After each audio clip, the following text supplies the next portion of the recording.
এই, তুই না কেবল কলেজে গেলি, আবার এত তাড়াতাড়ি বাসায় ফিরে এলি, কি ব্যাপার? কলেজে কোনো সমস্যা হয়েছে নাকি? আমি আর লেখাপড়া করবো না। বাসার সামনে তুমি ওই গ্যারেজ মালিকের সাথে কথা বলো, আমি গ্যারেজের কাজ শিখবো।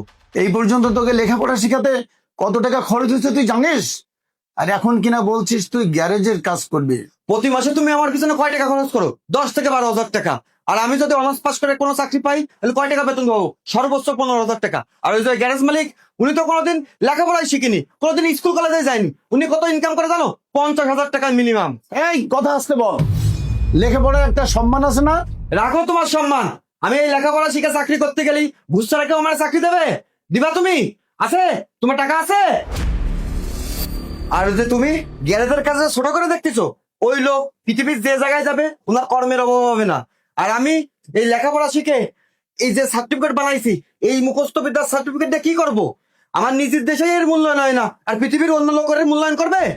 শোন বাবা, লেখাপড়া শেখার মূল উদ্দেশ্য হলো জ্ঞান অর্জন করা।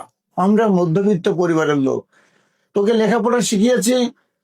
লেখাপড়া শিখে তুই যদি একটা সরকারি চাকরি পাস, তাহলে তোর হয়তো ভবিষ্যৎটা উজ্জ্বল হবে।